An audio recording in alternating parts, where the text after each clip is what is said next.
आपको एहसास होगा कि बाबा साहब अंबेडकर का सपना था कि एक देश में तो एक ही संविधान रहेगा। आपने एक देश में दो विधान बनाने का काम किया। वक्फ को बदलने का वक्त आ गया है, क्योंकि ये अत्याचार और भ्रष्टाचार का एक ऐसा अड्डा बन गया है। उसको खत्म करने का और बदलने का समय आया है।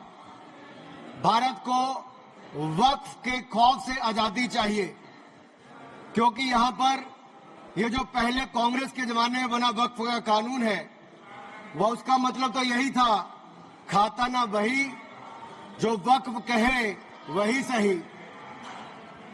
यानी कि जहां पे कह दिया वक्फ की जमीन है, वो फिर वक्फ की जमीन हो गई।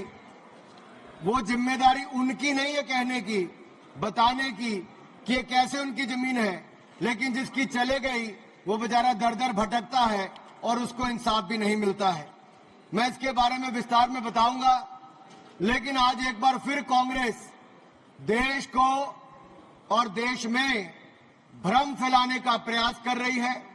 एक और तो वो हाथ में एक लाल सी किताब लेकर चलते हैं, जो कहने के लिए संविधान है लेकिन संविधान नहीं है। अगर संविधान की आप इस कॉपी को देखेंगे तो आपको एहसास होगा कि बाबा साहब अंबेडकर का सपना था कि एक देश में तो एक ही संविधान रहेगा। आपने एक देश में दो विधान बनाने का काम किया है। आपको तय करना है संविधान के साथ रहना है कि वक्फ के साथ रहना है, वक्फ के साथ रहना है कि संविधान के साथ रहना है, आपको तय करना पड़ेगा। और यही नहीं, और जो लोग बड़ी बड़ी बातें यहां पे कर रहे थे, उनको यही कहना चाहता हूं, ये हिंदुस्तान है, पाकिस्तान या तालिबान नहीं। यहां बाबा साहब का संविधान चलेगा, काबिले का फरमान नहीं, मुगलिया फरमान नहीं चलने वाला। यहां पर एक नहीं अनेक ऐसे उदाहरण देखने को मिलेंगे।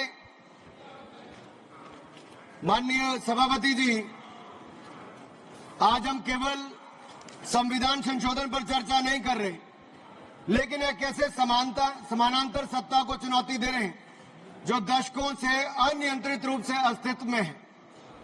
वक्फ संशोधन बिल 2025 केवल कानून में बदलाव नहीं बल्कि एक संदेश है।